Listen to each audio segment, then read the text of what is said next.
coming up next, we've got Daniel Marcos at 15-0 versus Victor Hugo, who is coming in on his UFC debut and has the nickname of Striker, as you can see in Rick's name case. If you're watching on YouTube, find us on YouTube at Happy Hour Sports.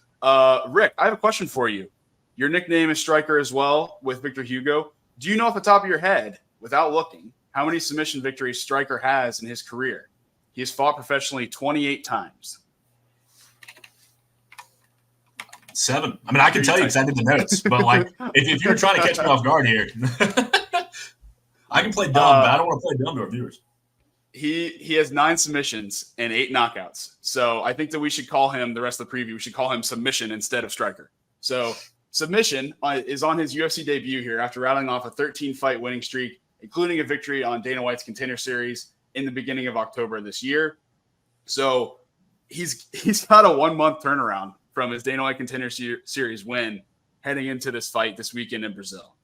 Daniel Marcos, on the other hand, has had 2 fights in the UFC under his belt, both this year, and he had a Dana White Contender Series victory in 2022. He's still got that perfect 15-0 record to his name as a professional fighter. Rick, my question for you is, what do you see in this fight here as Marcos is sitting around a minus 250 favorite paired with that unblemished record that he's coming into the bout with? Yeah, I mean, I go Hugo. And that's a very short, I mean, that's a very quick answer, but his record, you don't often see male UFC fighters with 28 fighters on their, or 28 fights on their record coming into the UFC. Typically you'll see him hot, sort of like Petrino, where you're 9-0, Marcos, where you're 13-0, and then you jump in or you've hit a run.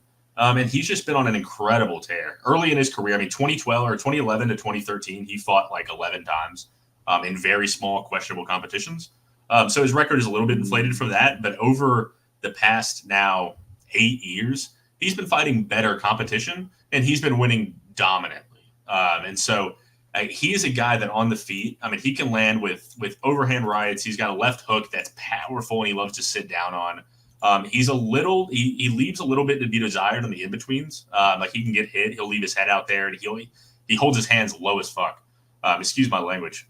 But he's got solid kicks. So more or less, it's all offense. His takedowns are good. His BJJ is fantastic. I mean, submissions he has 9 submissions to his name. Our guy's submissions here, I mean, he can get it done anywhere. Now he's taking the fight on short notice, and he's going up against a pretty defensively sound Marcos. But we know exactly what Marcos is going to do. He's going to box your ears in from range. He's going to work the body really well and sit down on some body shots, which I love. And he's got some good leg kicks, but they're just to the legs. He doesn't do much to the body or head.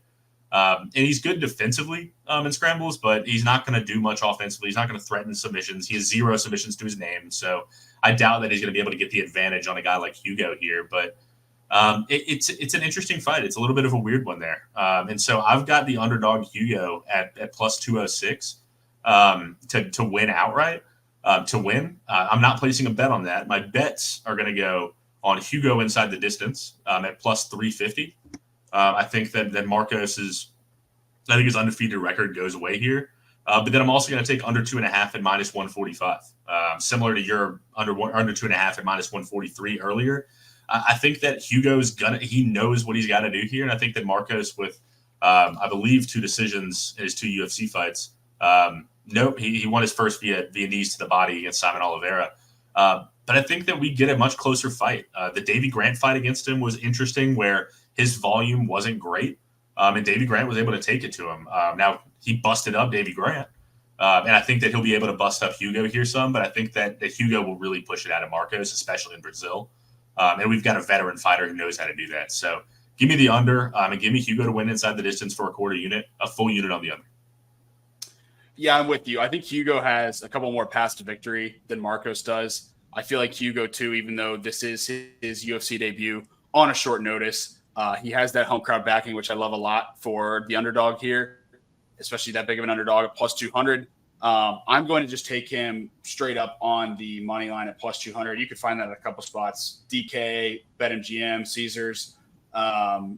There's several spots where they have him at plus 200 right now. That's the way I'm going to go just because I don't want to get too cute with it. But I do agree with your reasoning behind the inside the distance as well as with the under there. I think that it's definitely a much better value play than just taking the dog here like I am. So I'm going to go with Victor Hugo at plus 200 for half a unit. Rick's got Hugo inside the distance plus 350 for a quarter of a unit, as well as under 2.5 minus 145 for a full unit.